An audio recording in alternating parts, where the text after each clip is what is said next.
Assalamualaikum warahmatullahi wabarakatuh.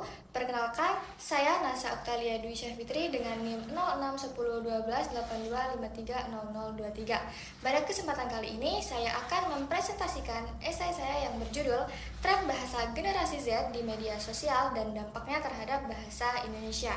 Yang pertama, saya akan membahas latar belakang dari esai ini. Bahasa merupakan alat komunikasi yang terus berkembang seiring dengan perubahan zaman dan teknologi. Saat ini, di era digital, muncul fenomena penggunaan bahasa gaul yang sangat dominan, terutama di kalangan generasi Z di media sosial.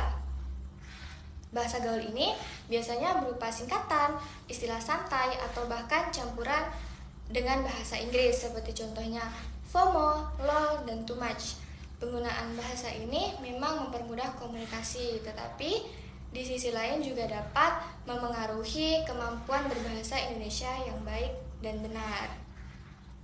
Oleh karena itu, esai ini bertujuan untuk mengkaji tren tersebut, dampaknya, serta upaya yang dapat dilakukan untuk menjaga bahasa Indonesia.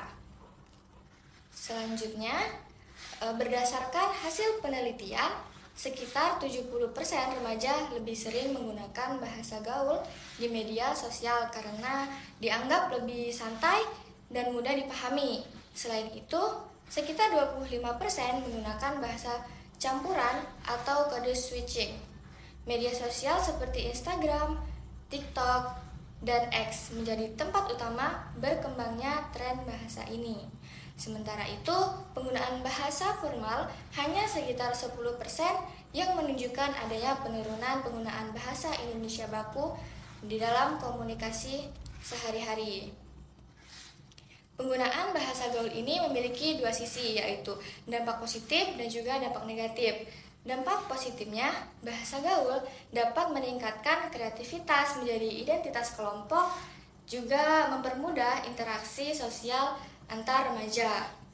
Namun, dampak negatifnya cenderung lebih dominan, seperti kesulitan berkomunikasi dalam situasi formal, serta menurunnya kemampuan dalam menggunakan bahasa Indonesia yang baik dan benar, terutama dalam aspek tata bahasa dan struktur kalimat. Untuk itu, diperlukan upaya dalam menjaga keberadaan bahasa Indonesia, salah satunya melalui pendidikan dan pembinaan penggunaan bahasa yang baik sejak dini. Selain itu, media sosial juga dapat dimanfaatkan sebagai sarana untuk mempromosikan penggunaan bahasa Indonesia yang benar sehingga tetap relevan di tengah perkembangan zaman. Sebagai kesimpulan, tren bahasa generasi Z di media sosial menunjukkan bahwa bahasa terus berkembang, namun penggunaan bahasa gaul perlu disikapi dengan bijak agar tidak menggeser penggunaan bahasa Indonesia yang baik dan benar. Bahasa bukanlah hanya alat komunikasi, tetapi juga identitas bangsa. Oleh karena itu, generasi muda memiliki peran penting dalam menjaga dan melestarikan bahasa Indonesia. Sekian yang dapat saya sampaikan. Terima kasih atas perhatiannya. Wassalamualaikum warahmatullahi wabarakatuh.